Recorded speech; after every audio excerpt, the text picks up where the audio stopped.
Hello दोस्तों, CNC technology application centre में आपका फिर से एक बार स्वागत है। मैं जगन्नाथ आज आपके लिए और एक नया वीडियो लेके आया हूँ, जिस वीडियो में आज हम लोग देखेंगे कि सीएनसी मशीन में सीमेंस के सीन्यूमरिक 828D 840 DSL 840 कंट्रोलर में नया टूल कैसे जनरेट करें। क्योंकि हम लोग नया मशीन खरीदते हैं या जिस समय हम लोगों को नया टूल बनाना पड़ता है या जिस समय हम लोग मशीन खरीदते हैं, एक पहले केस हम लोग क्लियर कर लेते हैं कि हमें कोई मशीन नया खरीद लेते हैं हम लोग, या फर्स्ट टाइम मशीन के ऊपर काम करते हैं। उस समय हमारे पास एटीसी में कुछ टूल्स होते हैं या हमारे पास कुछ टूल्स टेबल के ऊपर होते हैं। एज पर हमारे प्रोसेस प्लान के हिसाब से हमारे पास कुछ टूल्स होते हैं, टूल की लिस्ट होती है।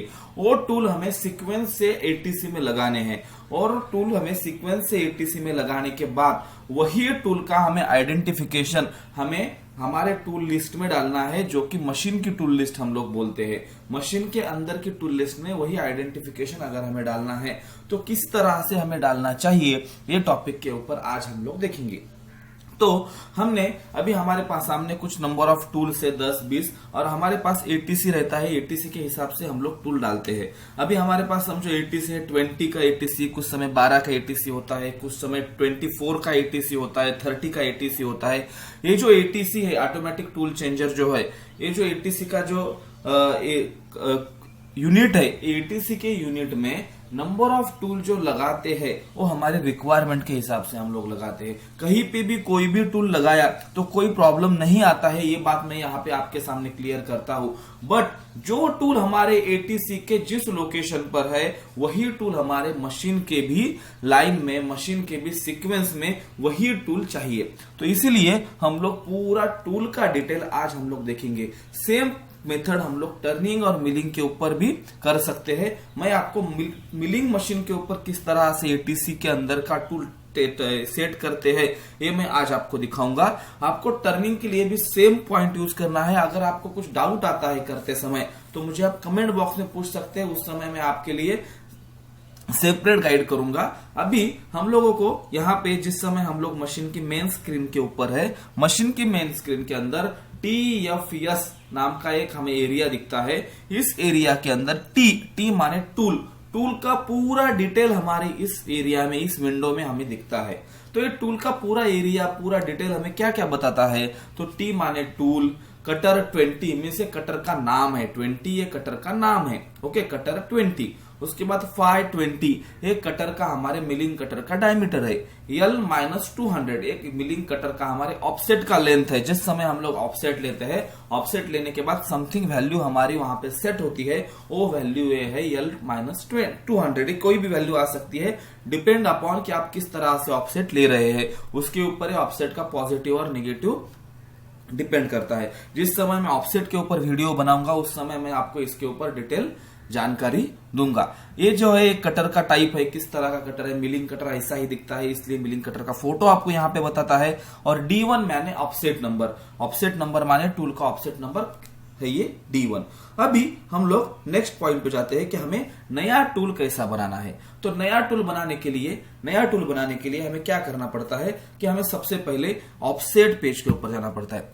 ऑफसेट पेज के ऊपर क्या करना है, हमें सबसे पहले ऑफसेट, हम लोग एक मेन स्क्रीन के ऊपर रहते हैं, हमें ऑफसेट बटन प्रेस करना है। जब हम लोग ये ऑफसेट बटन के ऊपर प्रेस करेंगे तो बाय डिफॉल्ट हमारे सामने इस तरह का टूल लिस्ट, ये टूल लिस्ट है, ये टूल लिस्ट नाम का इस तरह से हमारे सामने एक विंडो ओपन होता है। इस विंडो के अंदर हम न्यू टूल तैयार कर सकते हैं, वो टूल को हम लोग एडिट कर सकते हैं, सब कुछ हम लोग इस केस में कर सकते हैं। तो हम लोग किस तरह से करते हैं देखेंगे। सबसे पहले हम लोगों को नया टूल बनाना है, तो सबसे पहले हमें ध्यान देना पड़ेगा कि न्यू टूल बनाने के लिए उस जगह पे हमारे पास कोई एग्जिस्टिंग टूल नहीं चाहिए। मीन्स वो जो टूल है, वो जो लोकेशन है, वो लोकेशन हमारा एम्प्टी चाहिए। उसी लोकेशन के अंदर हम लोग नया टूल बना सकते हैं। मैं अगर समझो किसी लोकेशन के अंदर आपके पास एग्जिस्टिंग टूल है, कोई पुराना टूल आपके पास ऑलरेडी है, तो उस टूल को एडिट कैसा करते हैं उसके लिए मैं सेपरेट वीडियो आपके लिए बनाऊंगा। अभी आज के वीडियो में हम लोग देखेंगे कि ओनली नया टूल किस तरह से बनाना है। आज का हमारा टॉपिक रहेगा ओनली नया टूल किस तरह से बनाना है। अभी इसके पार्ट 2 में में पार्ट 3 में हम लोग इसके अंदर के डिफरेंट केसेस देखेंगे। बट इस केस में नया टूल ही कैसा जनरेट करना है यही देखेंगे। ये बेसिक लेवल का क्वेश्चन है और बहुत सारे लोग ये क्वेश्चन को फेस करते हैं, प्रॉब्लम को फेस करते हैं। मुझे बहुत सारे कस्टमर्स का रेगुलरली फोन आता है कि सर हमने नया मशीन लिया है, हमारे पास एप्लीकेशन इंजीनियर आने के लिए कुछ टाइम लग रहा है, या हमारे पास अभी अर्जेंट में मशीन हमें स्टार्ट करनी है, तो उस केस में हम लोग नया वीडियो नया टूल कैसा बनाएं। तो इसलिए हम लोग नए टूल के ऊपर बनाने के ऊपर आज हम लोग इस केस में देखेंगे। अभी मैं स्ट्रिक्टली आपको बोल रहा हूं कि जिस लोकेशन पे आपको कटर बनाना है, टूल बनाना है, वो आपका लोकेशन एम्प्टी चाहिए। लोकेशन क्या होता है ये मैं पहले आपको बताता हूं। ये लोकेशन, ये जो है पहला वाला location, yellow C means location. ये लोकेशन में ये पहला वाला जो है स्पिंडल के अंदर का है, जो कि स्पिंडल के अंदर का जो कटर है वो फर्स्ट इसमें दिखाता है। दूसरा जो कटर है, दूसरा कटर दिखाता है 1 जो है लोकेशन नंबर 1 पे, 2 लोकेशन नंबर 2। ये एटीसी के लोकेशन के हिसाब से, टूल मैगजीन के लोकेशन के हिसाब से 1 2 3 4 5 6 7 8 9 8 ऐसा ही उसके हिसाब से हमारा टूल है यहाँ पे रहता है। अभी मेरे पास का जो एटीसी है, मेरे पास का जो टूल मैगजीन है, ये 40 का टूल का है। 40 टूल्स मेरे टूल मैगजीन में बैठ सकते हैं। ओके, तो इसके अंदर मैं 40 टूल ये कर सकता हूं। दूसरा एक क्वेश्चन बहुत सारे लोगों को पता नहीं रहता है, मैं आपके नॉलेज के लिए बताता हूं। ये जो ग्रीन मार्क बताता है किसी भी टूल के अंदर, लोकेशन के अंदर, एक तो स्पिंडल बताता है, दूसरा नॉर्मल रहता है, और तीसरा एक जो है यहाँ पे किसी तो टूल के ऊपर एक ग्रीन, एक ऐसा एरो आता है ग्रीन कलर का। एक ग्रीन कलर का एरो आपका इंडिकेशन ये करता है कि ये स्पिंडल के अंदर ये टूल आने से पहले ये 5 नंबर लोकेशन का टूल आपके स्पिंडल के अंदर था। इतना यहाँ पे ये इंडिकेट करता है। ग्रीन कलर का जो मार्क आता है उसका ये मीनिंग है कि स्पिंडल के अंदर एक कटर 20 नाम का कटर आने से पहले मेरे पास कटर 5 नंबर लोकेशन पे जो कटर था वो मेरा लोकेशन का कटर मेरे स्पिंडल के अंदर था।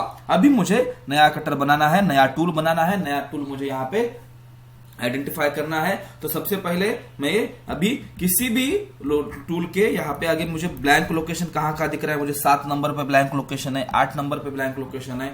तो मैं इसके लिए क्या करता हूँ, 7 नंबर के ऊपर मैं मेरा कर्सर लेके आता हूँ और just I will press here new tool. मैंने जिस समय न्यू टूल प्रेस किया उस समय मेरे सामने और एक नया विंडो जनरेट होता है, और एक नया विंडो मेरे सामने ओपन होता है। वो विंडो के अंदर मेरे पास नंबर ऑफ टाइप के टूल है। फेवरेट मीन्स ये नंबर ऑफ टाइप के ऐसे टूल्स है। देखिए अलग अलग टाइप के टूल है, 1 2 3 4 एंड मिल है, फेस मिल कटर है, ट्विस्ट ड्रिल है, सेंटर ड्रिल है, टैप है, 3D प्रोब है। ये जो फेवरेटिस टाइप के कटर्स है, ये जो फेवरेटिस टाइप के टूल है, ये हमारे रेगुलरली यूज में आने वाले टाइप में से कटर है ये। ओके, इसलिए इसको फेवरेटिस में डाला है। दूसरा टाइप है कटर। कटर में only and only milling type के स्पेशल कटर होते हैं, जिसके मिलिंग टाइप के सभी प्रकार के मिलिंग कटर इसके अंदर होते हैं। तीसरा टाइप होता है ड्रिल। ड्रिल के अंदर हम लोगों को जो भी जिस प्रकार का ड्रिल हमें चाहिए उस प्रकार के सभी ड्रिल हमें ड्रिल फंक्शन में मिलते हैं। उसके बाद स्पेशल टूल।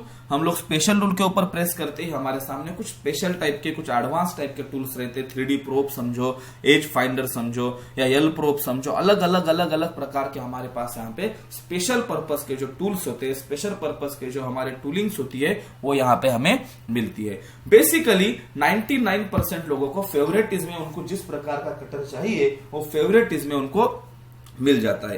तो अभी हमें कौन सा टूल चाहिए, तो हम लोग 7 नंबर के लोकेशन के ऊपर हमें फेस मिल कटर चाहिए, क्योंकि हमें फेसिंग करनी है ऐसा हम लोग समझ के चलते हैं। तो फेस मिल कटर चाहिए। हमारे सामने यहाँ पे फेसिंग टूल ऐसा दिखा रहा है, 140 नंबर है फेसिंग टूल, और फेसिंग टूल का यहाँ पे ऐसा आपके सामने ये ऐसा डायग्राम बता रहा है। फेसिंग टूल आपका ऐसा दिख रहा है, इसका फोटो भी बता रहा है आपको। जस्ट इसके ऊपर हमें कर्सर लाना है और ओके बटन प्रेस करना है। जिस समय हम लोग ओके बटन प्रेस करेंगे उस समय हमारे सामने यहाँ पे फेसिंग टूल ये जनरेट हो चुका है।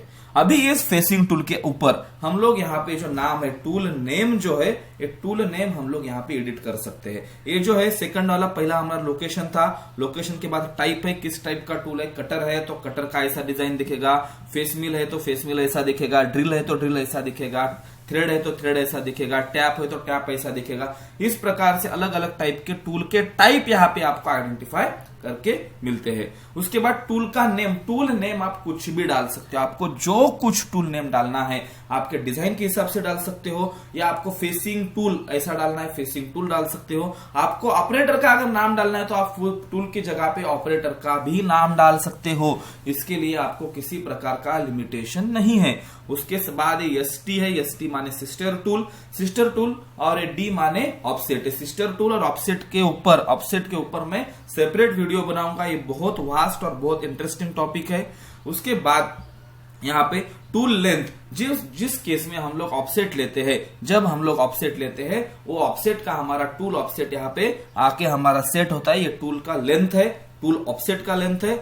उसके बाद फाई मींस यहाँ पे डायमीटर ऑफ मेरा कटर, मेरा फेस मिल जो है वो फेस मिल का कटर का डायमीटर कितना है यहाँ पे हमारा सेट होता है। इतने ही इंपॉर्टेंट पैरामीटर्स है जो कि हमारे मिलिंग मशीन के ऑफसेट में या टर्निंग मशीन के ऑफसेट में हमें लगते हैं। टर्निंग मशीन के ऑफसेट में हमारे पास एक ही चेंज होता है, वो चेंज मींस यहाँ पे लेंथ में दो प्रकार के लेंथ आते हैं, एक लेंथ हमारा एक्स लेंथ और एक लेंथ हमारा जेड लेंथ। वो जो रहता है वो टूल का ऑफसेट लेता है, और हमें जहां तक पता है कि टर्निंग मशीन में दो प्रकार के ऑफसेट रहते हैं, इसलिए यहाँ पे दो ऑफसेट आते हैं, बस उतना ही फर्क है।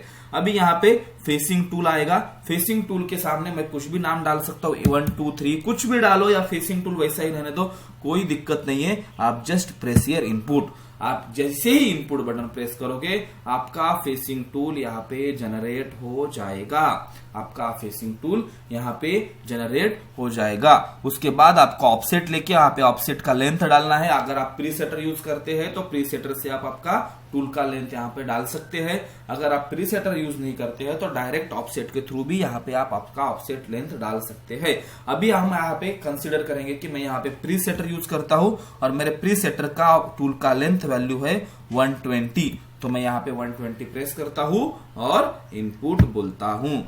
उसके बाद डायमीटर जो है, टूल का डायमीटर टूल के बॉक्स के ऊपर लिख के आता है, और मेरा खुद का सबसे अच्छा ये मानना है कि टूल का डायमीटर, कटर का डायमीटर जो उसके बॉक्स के ऊपर लिखा हुआ रहता है वही डालना ज्यादा बेनिफिशियल रहेगा, क्योंकि वो लोग जो टूल मैन्युफैक्चर होते हैं उनके पास बहुत हाई लेवल का मेजरिंग सिस्टम रहता है, और उसके हिसाब से वो लोग कटर का डायमीटर मेजर करके उसके बॉक्स के उसके डब्बी के ऊपर वो लोग डालते हैं, और वो हम लोग यहाँ पे डाल सकते हैं। फेस मिली कटर है मेरा 64 mm डायमीटर का, तो मैं 64 यहाँ पे डालता हूँ और मैं यहाँ पे इनपुट बोलता हूँ। इस प्रकार से हम लोग नया टूल जनरेट कर सकते हैं, इस प्रकार से हम लोग नया टूल जनरेट कर सकते हैं।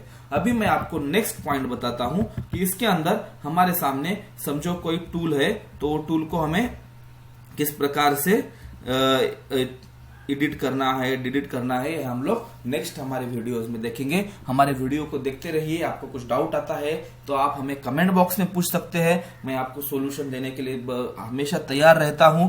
कोई आपको पॉइंट आएगा तो आप हमें कोई बेझिझक मुझे आप डाउट पूछ सकते हो, मुझे मेल कर सकते हो, मैंने मेरा मेल आईडी डिस्क्रिप्शन बॉक्स में दे रखा है, आप मुझे कोई भी डाउट पूछ सकते हो। और मेरे चैनल को सब्सक्राइब करना ना भूले ताकि मुझे भी मोटिवेशन मिले और आपको भी मेरी नई नई वीडियोस की अपडेट मिलती जाएगी। Thank you so much, thank you for watching my video.